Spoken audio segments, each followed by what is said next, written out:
한 율법 교사가 있었습니다. 그는 예수님을 시험하기에 어떻게 하면 영생을 얻을 수 있는지 예수님께 질문했습니다. 하지만 예수님은 율법 교사의 마음을 잘 알고 계셨습니다. 그래서 율법을 잘 알고 있는 그에게 율법에 무엇이라고 기록되어 있느냐라고 물으셨습니다. 그러자 율법 교사는 이렇게 대답했습니다. 내 모든 마음과 목숨과 힘과 뜻을 다해 주 너의 하나님을 사랑하고 내 이웃을 내 몸같이 사랑하라고 기록되어 있습니다. 네, 예수님은 그에게 옳다 하시며 그대로 살면 된다고 하셨죠. 그러자 율법 교사는 다시 한번 자신의 옳음을 나타내고 싶어서 예수님께 다시 질문했습니다. 그러면 누가 제 이웃입니까? 율법 교사가 자신의 이웃이 누군지 몰라서 질문했던 것일까요? 아닙니다. 율법 교사는 자신의 이웃이 누구인지 정확히 알고 있었습니다. 율법 교사를 포함한 당시 이스라엘 사람들은 하나님께 선택받은 이스라엘 사람만을 이웃이라고 생각했습니다. 그 외의 외국인들이나 종들은 이웃이라고 생각하지도 않았고 사람 취급도 하지 않았습니다. 율법 교사는 자신의 이웃이라고 여겼던 유대인들에게는 이미 율법대로 친절과 사랑을 베풀고 있었습니다. 그래서 예수님께서 내 이웃은 유대인이다 라고 말씀하시면 예수님, 저는 다 지키고 다 행하고 있습니다 라고 자신의 의를 드러내고 싶었던 것입니다. 그런데 예수님의 특기죠. 질문에 즉답하시지 않고 다른 화두를 던지시기. 예수님은 이 이야기를 통해서 대답하셨습니다. There was a man going down from Jerusalem to Jericho, down the steep gorge all alone. Suddenly, robbers appeared. They attacked him, they threw him to the ground, they ripped his clothes, they stole his money. They left him for dead. It so happened that a priest was coming along from Jerusalem. He dared not find out whether the man was still alive because he believed that it was wrong to touch a dead body. The priest walked by on the other side. Then along came a rich and powerful Sadducee. He walked right up to the man and crossed right over to the other side. Then along came a man from Samaria. A Samaritan? Samaritans throw rocks at us. I spit at them. I hate them. He saw the poor man lying on the road dying, and he took pity on him. He took some ointment that he had and he poured it on the man's wounds. He bandaged him up as best he could, and then the Samaritan took the man to an inn. He paid the innkeeper and he said, "Whatever else it costs to look after this man, I'll pay you everything on my return." So, you tell me, which one of these three men proved to be the man's neighbor? Well, the one who showed him such love. Well, you go then. Do the same.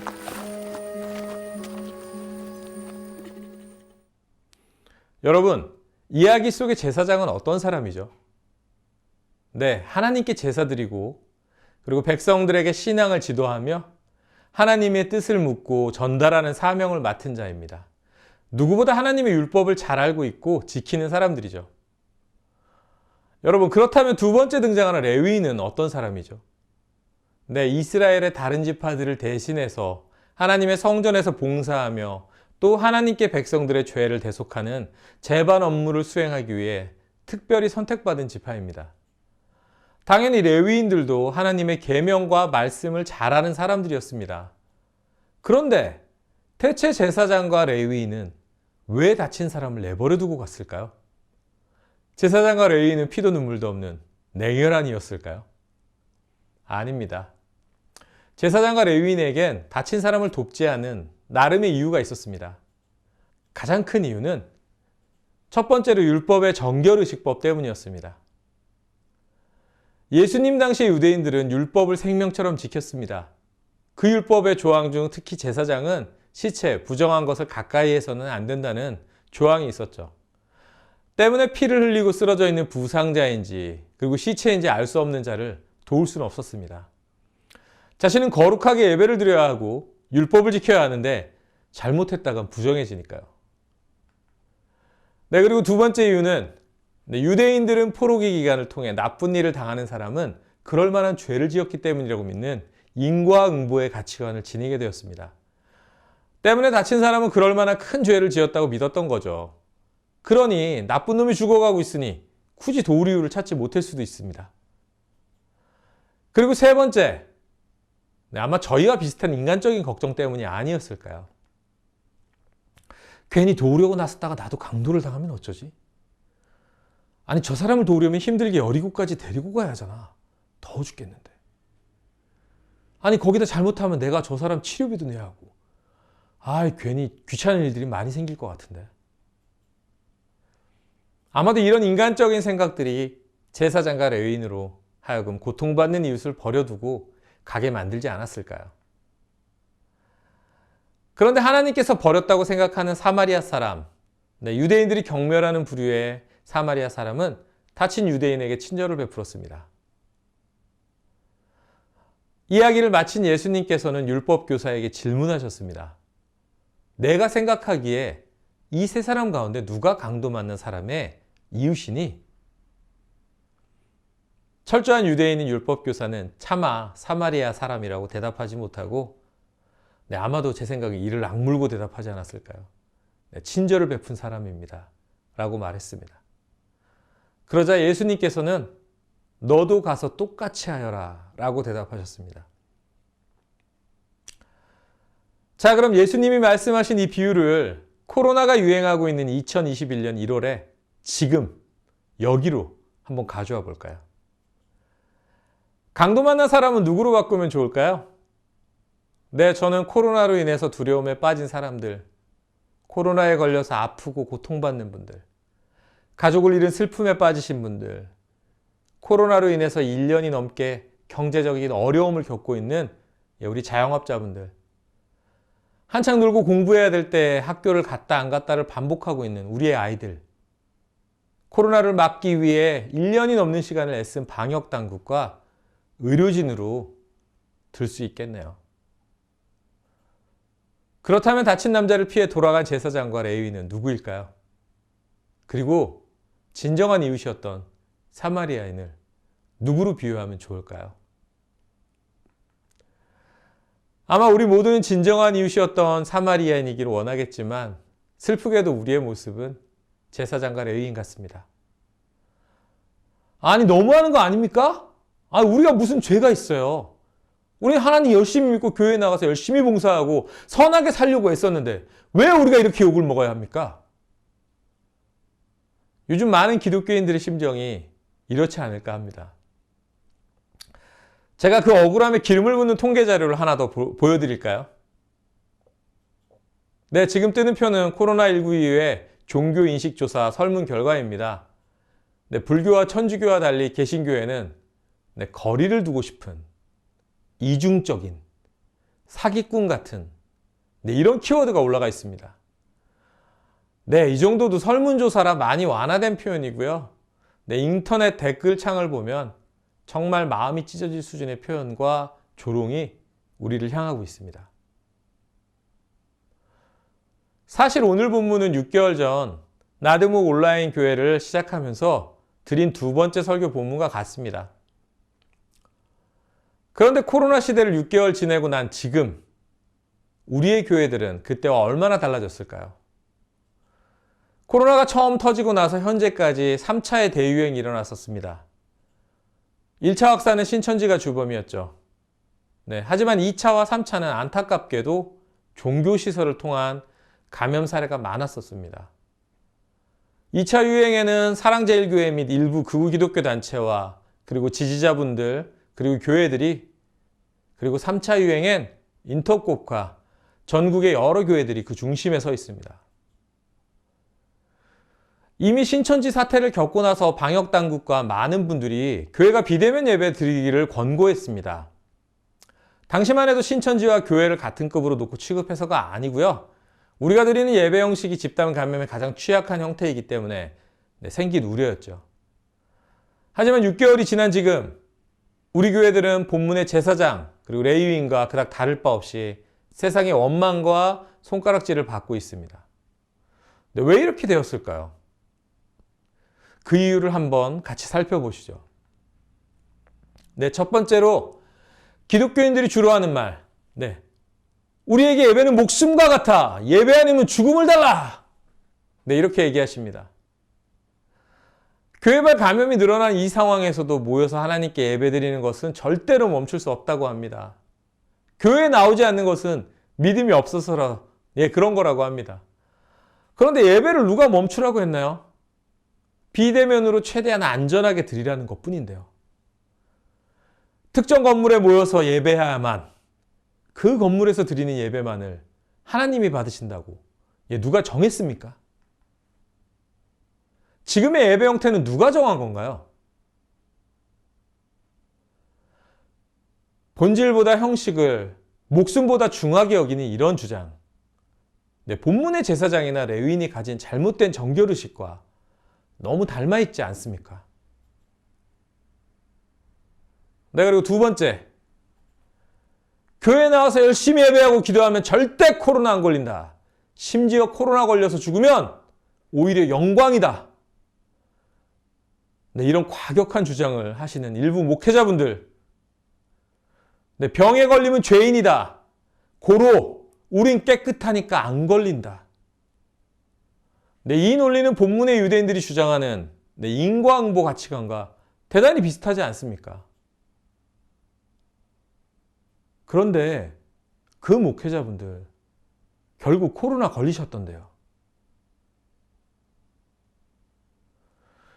그리고 현재 한국 사회에 가장 많이 코로나 바이러스를 퍼뜨린 집단 중 하나는 교회입니다.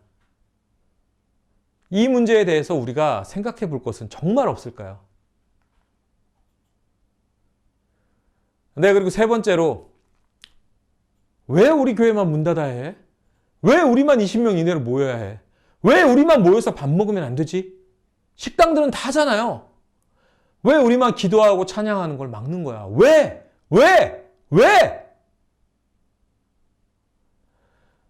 내 이웃을 내 몸처럼 사랑하라는 계명은 싫고 부정한 것을 만지지 말라는 율법은 철저히 지키는 제사장의 선택적 희생, 선택적 순종은 지금의 우리 기독교인들과 참 많이 닮아 있습니다.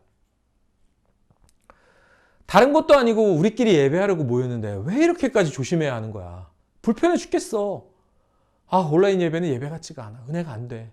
줌 모임 난 그것도 좀 불편하고. 예배는 역시 모여서 드려야지. 우리끼리인데 괜찮지 않아?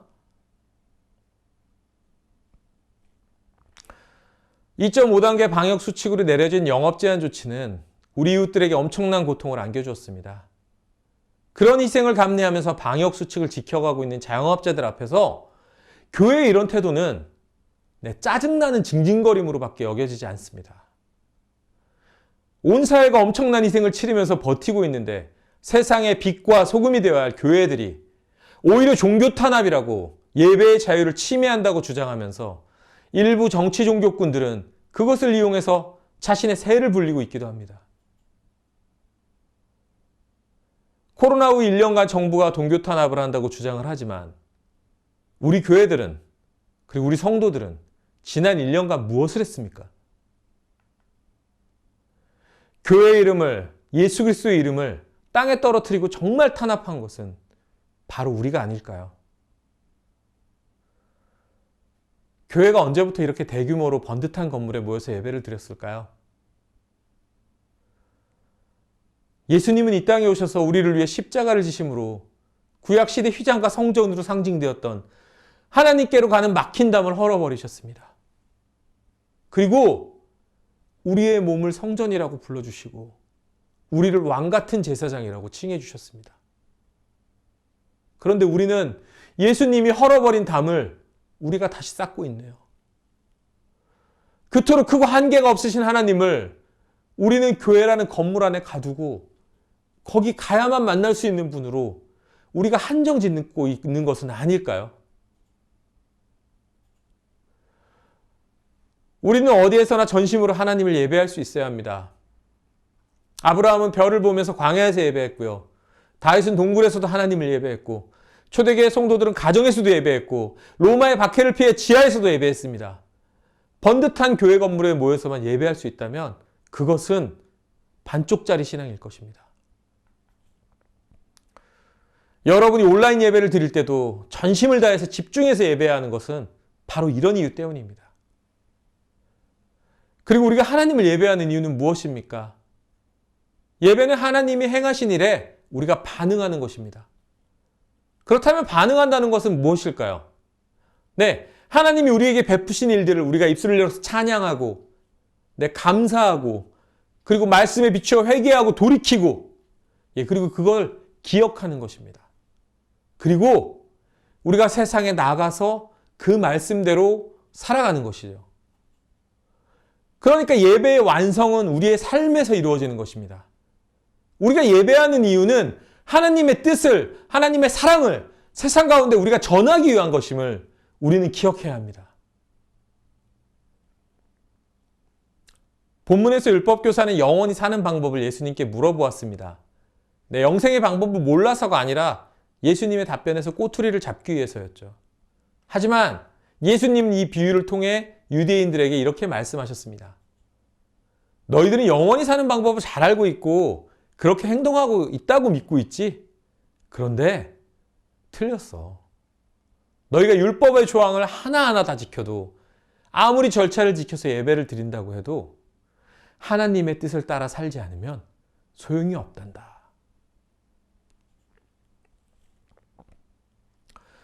코로나 대유행이 벌써 1년째 지속되다 보니 이제 정말 더 이상 버티기 힘들다는 한계 상황 신호들이 여기저기서 터져나오고 있습니다.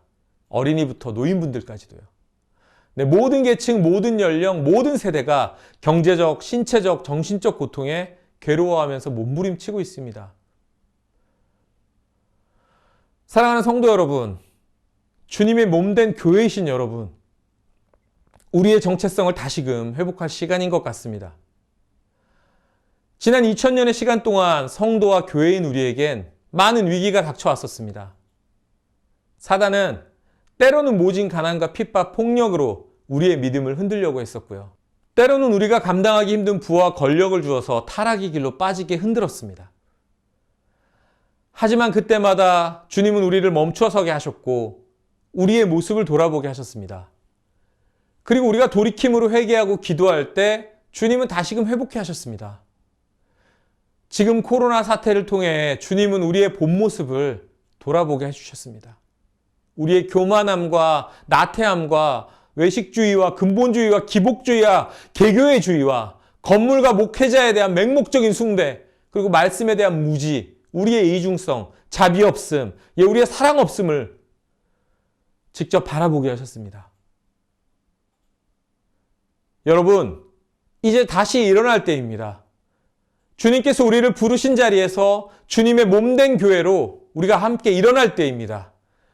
네, 그리스도 안에서 그리스도를 의지하여 우리가 익숙하게 눌러앉아 있던 곳으로부터 일어날 때입니다. 네, 우리를 짓누르고 있던 실패와 그리고 두려움으로부터 일어날 때입니다. 우리가 서로 사랑하면서 서로 하나가 되는 그 모습을 통해서 세상이 하나님 아버지의 사랑을 보게 만드는 성도와 교회의 모습으로 다시 일어나기를 우리 예수님의 이름으로 축복합니다. 끝으로 이 말씀 함께 읽으면서 설교를 마치도록 하겠습니다. 자녀들아, 우리가 말과 혀로만 사랑하지 말고 오직 행함과 진실함으로 하자. 아멘. 교회된 성도 여러분, 각자의 자리에서 주님의 몸된 교회로 일어나시길, 그리고 행동하시기를 예수님의 이름으로 축복합니다. 우리 함께 주님이 가르쳐 주신 기도로 모든 예배를 마치도록 하겠습니다.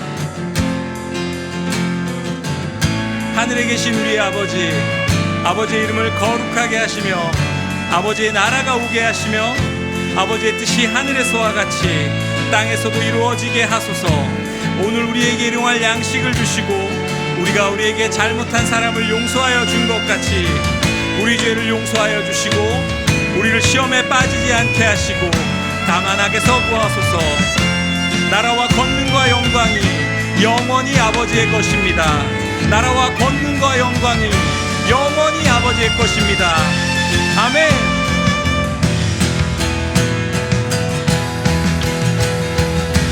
일어나라, 일어나라, 아버지 사랑으로, 아버지 능력으로 서로 하나 되어 그 빛을 비추라. 노래하라 아버지의 사랑을, 아버지의 크심을 네 삶의 노래로 주님을 나타내라. 일어나라 아버지 사랑으로, 아버지 능력으로 서로 하나 되어 그 빛을 비추라. 노래하라 아버지의 사랑을, 아버지의 크심을 이 삶의 노래로 주님을 나타내라. 일어나라.